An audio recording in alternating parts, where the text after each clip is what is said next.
제가 어렸을 때를 생각하면 참 가난하거나 어렵거나 힘들거나 왕따도 당하고 꿈도 없고 막 이랬던 어린 시절이 있었어요. 저는 목회자 딸로 태어났는데요. 소극적인 아이였으니까 잘하는 것도 없고 키 큰 거 말고는 정말 내세울 게 하나 없는 평범한 아이였는데 이제 자라서 대학을 갔어요. 대학교 1학년이었으니까 뭐라도 하자. 학교 게시판 보고 제가 도전할 수 있는 것들을 이제 찾기 시작했어요. 되는 게 하나도 없더라고요. 그렇게 하다가 도전에 성공한 게 바로 미스 인천 선발대회였어요. 거기에서 제가 인천 진이 된 거예요.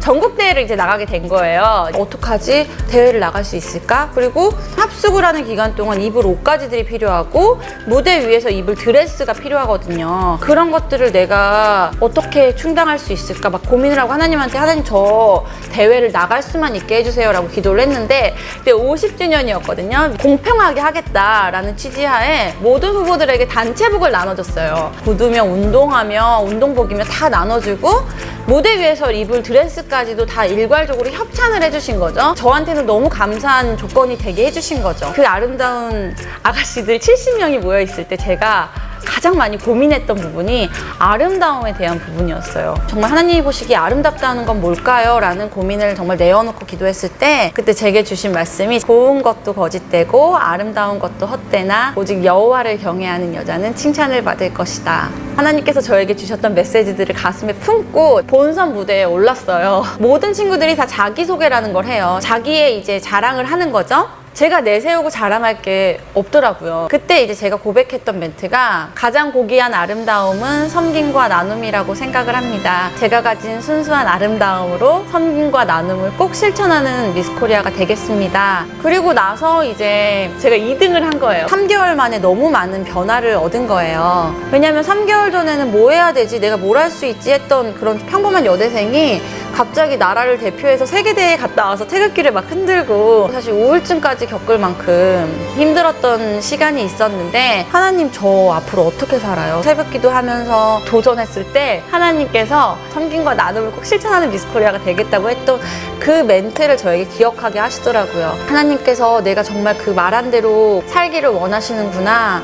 그 이후에 그런 자리들을 더 많이 만나게 해주시고 그런 나눔이 있는 자리, 좀 낮은 자리에 많이 가게 저를 허락해 주셔서 제가 그런 경험들을 많이 하게 됐어요. 하나님께서 늘 우리에게 좋은 걸 주시기 원하시거든요. 여러분들에게도 하나님께서 하루하루에 더 귀한 은혜들을 부어주실 줄 믿습니다. 유다가 그에게 가까이 가서 이르되 내 주여, 원하건대 당신의 종에게 내 주의 귀에 한 말씀을 아뢰게 하소서. 주의 종에게 노하지 마소서. 주는 바로와 같으심이니이다.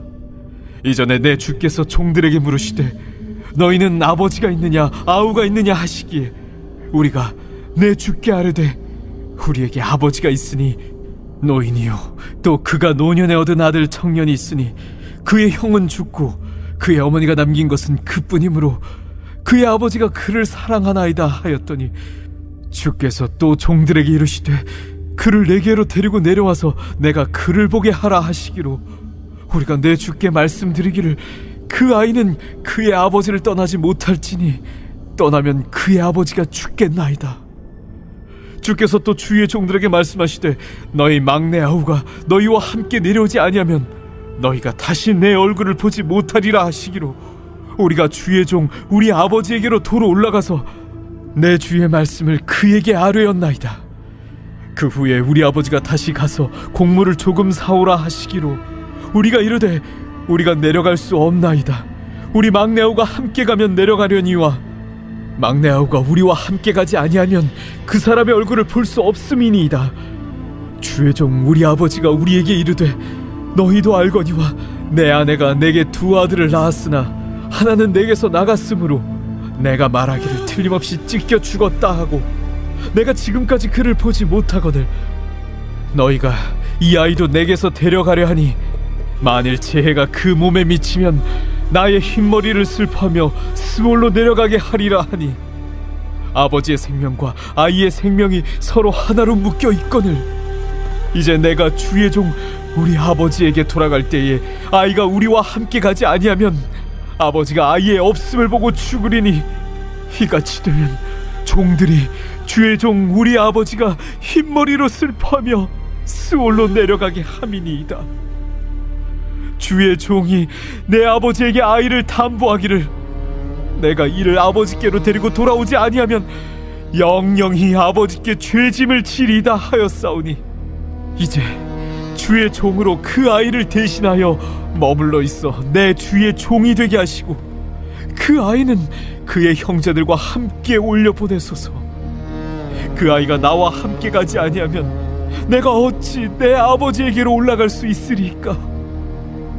두렵건대 제 해가 내 아버지에게 미침을 보리이다.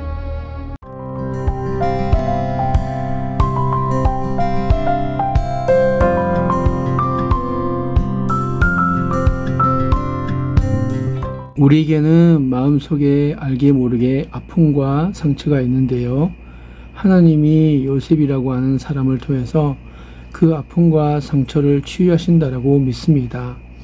꿈의 사람, 믿음의 사람 요셉은 고난과 고통, 역경 속에서도 하나님이 주신 꿈이 있기 때문에 좌절하지 않았습니다. 그 꿈을 이룰 수 있었던 비결은 하나님을 끝까지 신뢰한 것이죠. 요셉은 하나님을 의심하거나 불신앙에 빠지거나 시험에 들지 않았습니다. 하나님, 왜 저를 이렇게 취급하십니까? 왜 저를 버리십니까? 라고 하면서 원망하지 않았습니다. 감옥에 들어가서도 그의 마음은 요동하지 않았죠. 요셉은 끝까지 하나님을 신뢰함으로 30세에 애굽의 총리 대신이 되었습니다. 그렇게 되기까지 하나님이 그를 키워주셨던 것이죠. 요셉은 그 믿음을 가지고 있었습니다. 여기서 우리는 요셉의 외형적인 모습이 꿈의 사람, 믿음의 사람이라는 것을 알 수 있습니다. 이러한 요셉의 모습은 삶의 현실에서 좌절하고 찌들고 고통당하는 우리에게 참으로 용기와 희망을 주는 것입니다. 이어서 우리는 요셉의 내면적인 모습을 살펴볼 수 있는데요. 우리가 요셉의 내면적인 모습에서 배울 수 있는 점은 형들에 대한 사랑입니다. 용서할 수 없는 사람을 용서하고 사랑할 수 없는 사람을 사랑하는 모습이죠. 끝까지 사랑하는 요셉의 모습을 보게 됩니다. 누군가 나를 사랑하면 나도 그를 사랑할 수 있죠. 그것은 쉽습니다. 나한테 잘해주는데 내가 잘해주지 않을 이유가 없지 않습니까? 나를 격려해주고 나에게 미소를 지어주는 사람을 어떻게 사랑하지 않을 수 있겠습니까? 그러나 참 사랑은 그렇지 않습니다. 상대방의 태도나 조건에 따라서 사랑하는 것이 아니라 그것과 상관없이 원수일지라도 나한테 손해를 끼쳤을지라도 용서하고 사랑하는 것이 요셉에게서 배울 수 있는 사랑입니다. 우리는 예수님을 잘 믿습니다. 봉사도 열심히 합니다. 하나님께 헌신적입니다. 그러나 그런 것과 상관없이 이제 요셉의 삶을 통해 우리 마음속에 있는 사랑하지 못하는 갈등, 사랑하면서도 고민하며 괴로워하는 갈등, 용서하지 못하는 모든 아픔이 치유되고 회복될 수 있게 되기를 예수님의 이름으로 축복드립니다. 우리 내면의 거룩함이 이루어질 수 있게 되기를 바랍니다. 요셉은 형들을 사랑하되 조건 없이 사랑했습니다. 절대적으로 사랑했죠. 일방적으로 사랑했습니다. 그는 형들이 어떻게 반응하는지를 보면서 사랑한 것이 아니죠. 그래서 요셉의 사랑 속에서 예수님의 사랑을 발견할 수 있게 되는 것입니다. 우리의 사랑 속에서도 예수님의 사랑이 보일 수 있게 되기를 바랍니다. 감정적인 사랑, 상황적인 사랑, 인간적인 사랑이 아니고 예수님이 있는 사랑, 십자가가 있는 사랑이 우리 마음속에 새롭게 일어날 수 있게 되기를 바랍니다. 요셉을 보면서 사랑에 대해 세 가지를 알 수 있게 되어지는데요. 정리해보면 첫째, 진정한 사랑은 대상과 상관이 없다라는 것입니다. 대상이 누구인지를 따지면 사랑할 수 없습니다. 진정한 사랑은 대상과 무관하죠. 나의 사랑이 필요한지가 중요합니다. 둘째, 진정한 사랑은 상대방의 반응과 상관이 없다라는 것입니다. 상대방이 어떻게 반응하느냐와 무관하게 내가 사랑하기로 결정하는 것입니다. 거절하면 또 만나고 오른뺨을 치면 왼뺨을 돌려대고 겉옷을 달라고 하면 속옷까지 주고 월의를 가자고 하면 심리를 가주는 것이죠. 어떻게 보면 균형이 깨진 사람입니다. 그냥 사랑하기로 결정한 것이죠. 그 사람이 하는 것은 뭐든지 다 좋습니다. 사랑은 상대방의 반응과 상관없이 하는 것이죠. 셋째, 진정한 사랑은 세월과도 상관이 없다라는 것입니다. 세월이 지나도 사랑은 변하지 않죠. 20년 전이나 지금이나 똑같습니다. 결혼 전이나 결혼 후나 변함이 없는 것이죠. 말씀을 준비하면서요, 코로나 시대 때 가족들이 함께 모여서 생활하게 되면서 참으로 많이 불편했던 그런 상황이었을 텐데 그때 귀한 간증을 해주신 분을 소개해 드리겠습니다. 요새 영화 같은 거 제작이 많이 이렇게 그러잖아요. 그러니까 우리 남편도 집에 있는 시간이 많아요. 힘들죠. 오랜만에 우리 남편하고 아들하고 우연히 같은 스케줄로 지방에 가서 일주일 있다가 오는데 속으로 막 쾌재를 불렀어요. 밥 안 해도 되네. 어머 찌개 안 끓여도 되네. 그 생각이 대번 드는 거예요. 저도 이제 말하는 사람이다 보니까 말하는 강연의 기회가 다 사라지고 저희 아들이 대학을 입학을 했는데 학교를 문 앞에도 가보지 못하고 얘도 너무 스트레스를 받으니까 또 내 식구가 좁은 집에서 같이 있다 보니까 저도 아파도 밥은 해야 되잖아요. 정말 이 삼시세끼 제가 없애버리고 싶었어요. 그래서 저는 원래 제가 음식하는 걸 좋아했거든요. 근데 이제는 나이가 있으니까 기운이 떨어져가지고 주방에서 한 2시간 정도 이렇게 있으면 30분 들어놓아야 돼요. 저 빼고 밥 먹고 나면 가위바위보 해갖고 뭐 5판 3승 하자, 뭐 3판 2승 하자, 뭐 이렇게 해갖고 진 사람이 부엌으로 들어가서 설거지 해요. 여기까지 왔는데 여기까지 오기가 정말 오래 걸렸죠. 일단 삼시세끼를 없앴습니다. 두 끼만 먹어도 살더라고요. 근데 그런 부분에 있어서 중요한 거는 다른 부부와 비교하지 않기. 저 집 남편은 이렇게 하는데 당신은 뭐야? 설거지를 이 모양으로 했어? 타박 주지 않기. 이렇게 할 때 좀 가사에 대한 부담을 좀 내려놓지 않을까. 부부들이 잘못하고 있는 게 뭐냐면 말 안 해도 알 거야 라고 생각하는데 정말 말을 하셔야 돼요. 감정을 이야기하셔야 돼요. 우리가 평소에는 대화에 어려움이 없지만 화가 났을 때 대화가 가장 어렵잖아요. 맞아요.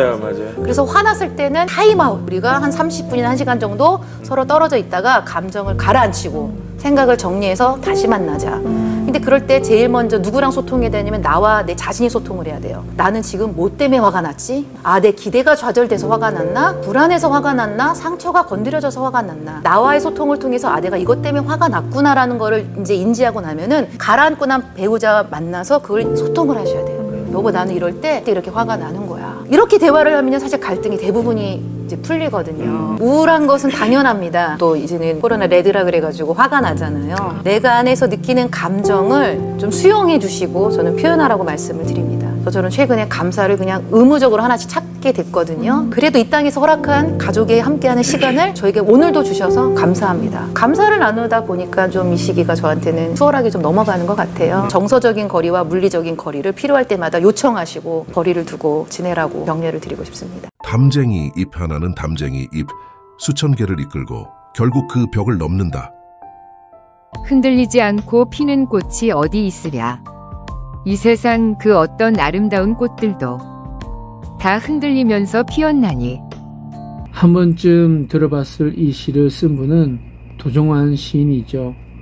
도종환 시인은 그때 그 도마뱀은 무슨 표정을 지었을까라는 에세이를 쓴 적이 있습니다.